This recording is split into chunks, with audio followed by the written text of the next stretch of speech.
Heydon, you're very welcome. Oh, yeah, perfect. Yeah. Senator Andrews. Thanks, Minister, and thanks for coming in. I welcome the fact that the Department of Agriculture has published a draft general scheme to amend the Dog Breeding Establishments Act, and Ireland is, in reality, the puppy farm capital of Europe, and this is obviously nothing to be proud of. Nearly 6 years since policy change in this area was first considered by Fine Gael and Fianna Fáil, this is the first meaningful legislative contribution that has been made. The bill is intended to introduce long-awaited measures regarding breeding practices, sales, regulations and enforcement power, and that obviously is very welcome.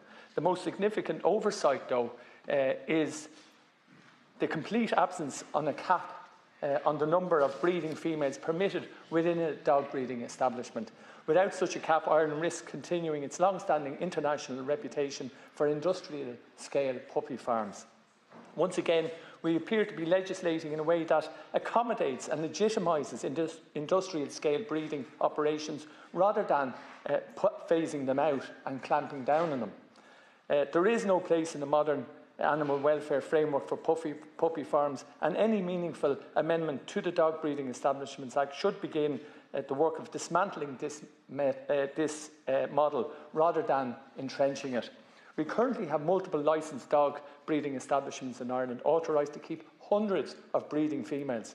These figures do not even include the pups or stud dogs. These breeding females do not have lives worth living. There is also very little transparency regarding the lives and treatment of stud dogs, and we are increasingly aware of the serious welfare and behavioural issues experienced by pups bred in these environments. The reality is that welfare cannot meaningfully be regulated at these scales, regardless of how robust the legislative language may appear on paper. Without a significantly low cap on breeding females, these reforms risk being entirely ineffective. I would be grateful if the Minister could clarify this issue and state if the Government tends to put in a meaningful cap on the number of breeding females and therefore the scale of breeding establishments. And we would also be very grateful if the Minister would clarify whether the public consultation responses or the dog control stakeholder group suggested including a cap, and if so, why were these recommendations ignored? And there is just relating to that, obviously I mentioned puppy farms. We are the puppy farm capital of Europe, and most puppies are sold through a website called dogs.ie. And Dundee and Gumtree stopped selling them. Most online sales platforms stopped selling them. 25,770 dogs and puppies were advertised on dogs.ie last year. And every puppy farmer in Ireland trades on dogs.ie.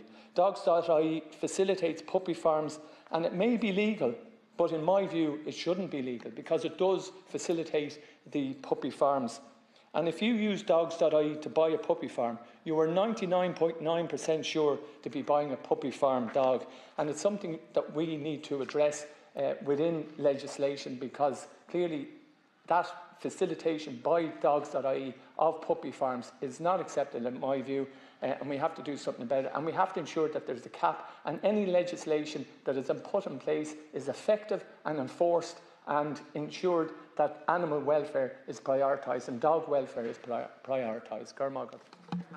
Anara. Gormagat here. Look, and can I start by thanking Senator Andrews for raising this point, and something that I'm deeply passionate about. Reform and legislation governing dog welfare is a key priority for me and for government.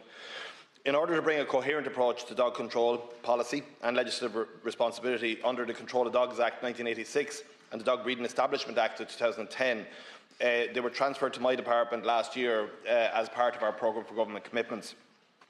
In both cases, local authorities retain responsibility for operational and enforcement matters. In relation to dog breeding establishments, I am pleased to confirm that the Dog Breeding Establishments Amendment Bill 2026 is actively being progressed. This bill has 17 heads and addresses 3 broad areas: welfare and breeding standards, sales and record keeping, and administration and enforcement. And obviously I brought the heads of that bill to Cabinet. I received approval to now go ahead and draft the full legislation. On welfare breeding standards, the bill will place enhanced duties on operators covering the socialisation and habitation of dogs. It will introduce a 4-litre lifetime limit and a 1 litre per year cap, set minimum and maximum breeding age limits, prohibit the mating of bitches with 2 prior caesarean sections, and introduce a ban on inbreeding, which you would presume would exist but actually doesn't in legislation. So we will make that awful practice outlawed as well. And to your point earlier, this is about the legislation. This is making sure the legislation is robust, and we also have to work to make sure that any legislation that exists or that will exist in the future is properly enforced as well. A mandatory minimum staffing ratio of 1 full-time equivalent staff member per 20 breeding females will also be placed on a statutory footing, with a 2-year transition period to allow operators to adjust in a timely and responsible manner. On sales, the bill will ban third-party sales from dog breeding establishments. So to the very point you've made around people buying dogs online, or, you know, I've heard many anecdotal stories of people with their much-loved family pet now, and when you ask them how did they acquire them, where did they get them, they met somebody in a public car park somewhere and they were handed this puppy and they paid for it, but they had no sense of where that puppy had been bred, what the conditions were like, what the maternal mother of that dog was and what conditions were they in. Was she put straight back into pup, and the likes. So it will be unlawful for operators to sell dogs under 8 weeks of age under my new legislation, or to sell them from any premises other than where they were born and reared. Prior to any sale, prospective buyers must be shown the pup's biological mother on site. And I think this is really practical and a very seismic change, because there are a lot of people out there who passionately believe in this legislation, love their family dog, and don't know where their pup came from, and probably don't really want to know. So, like, you know, if we make the process that they have to go and see where it is, I think that will absolutely make a very significant change here in people who have happily turned a blind eye just to get that much loved family pet. We need to reflect on that, and we need to reflect on the role that charities and others can play, because there is a really significant role here that many other well-structured organisations can offer dogs and much loved family pets for the future operations as well. And also to say that those who carry out dog breeding properly and well have nothing to fear from this legislation, because it puts them on a firm footing. It puts proper structure in place and takes away you know, the veil that hangs over them the whole process to date. On administration and enforcement, authorised officers will be granted new powers to seize and detain dogs where it reasonably suspected that an offence has been committed. Penalties for the most serious offences will be significantly increased to fines of up to €250,000 or 5 years imprisonment, bringing sanctions under the 2010 Act in line with those available under the Animal Health and Welfare Act 2013. Regarding the question of a cap on the number of breeding females, I have not included a hard legislative cap on the total number of breeding females at a dog breeding establishment in the present draft heads of bill, and that's what we're currently dealing with. Legal advice indicates that there are difficulties with such an approach. There are also practical issues that will have to be explored further. An establishment can, in principle, increase the size and staffing to accommodate more animals without necessarily affecting welfare outcomes. My department will engage with the Office of the Attorney General to explore the question of a cap further during the formal drafting stage, and it has not been ruled out. And obviously, Senator, this is draft legislation that will come before the 5 stages of the Dáil and the Seanad and committee stage, so there's a long process for this to be worked out through. Thanks. Seanad. Thanks. And look, this legislation is really important and it is welcome, but without a cap, it will undo everything that has happened. It will legitimise puppy farms, it will entrench puppy farms, and you know, it's just really, really disappointing that if there isn't a cap on that. And I'd be curious to know what are the legal reasons that are given for not including a cap, if you could answer that. And also, would you be able to provide an update on the time frame in which legislation will be drafted and brought before the Oireachtas? Is there a time frame for this legislation to come before? Because you know, it can go on for quite a while. And also, I was asked earlier if the Minister could clarify whether the public consultation responses or the dog control stakeholder group suggested including a cap. Did they suggest a cap? And if they did, why was it ignored? What were the legal reasons why it was ignored if they did make a suggestion that a cap would be put in place? Because a cap really is critical to this, and it's really important that we, like you mentioned, 20 breeding female dogs on a site. To me, like that is not right. animal welfare can't be done properly with 20 breeding females on one site. It's open to criminality and corruption as it currently stands, and we need to clamp down. And we need to clamp down on, I don't know if you'd consider looking at addressing the issues around the website likedogs.ie, which is facilitating puppy farms and facilitating the deplorable conditions dogs are being kept in day in and day out. Gurmagat. Anera. Gurmagat. So first of all, obviously I'm in the hands of the Oireachtas in terms of timing of legislation. There will be pre-legislative scrutiny through the Agriculture Committee, where members will be able to have their say, and the chair of the Joint Oireachtas Committee on Agriculture, Andreas Moynihan, is working with me to have that fast-tracked and take place before the summer recess, with legislation in the early autumn will be the timeline. So this is what I'm determined to do, is to deliver on this very quickly.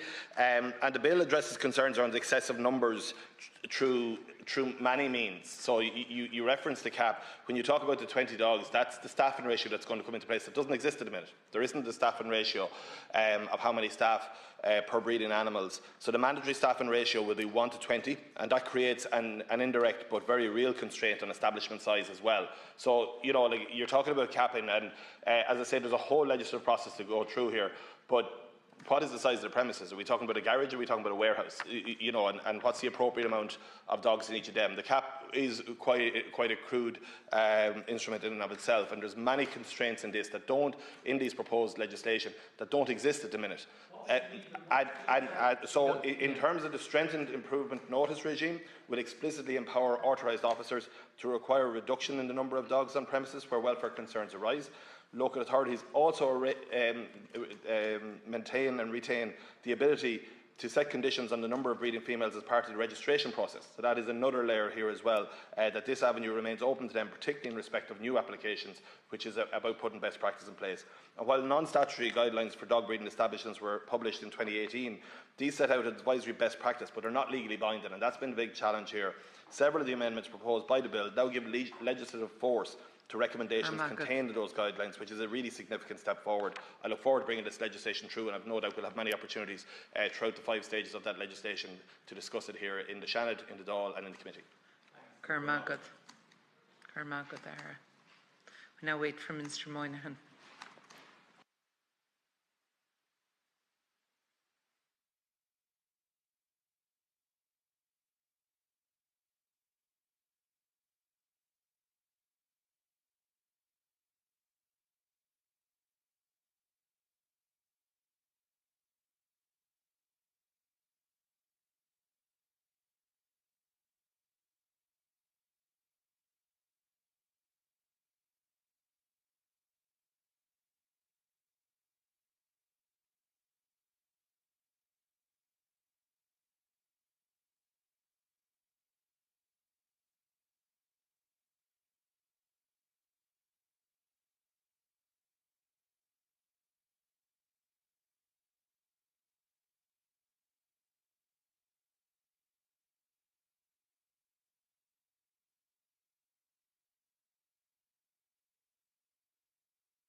Thanks, Minister Moynihan, for joining us.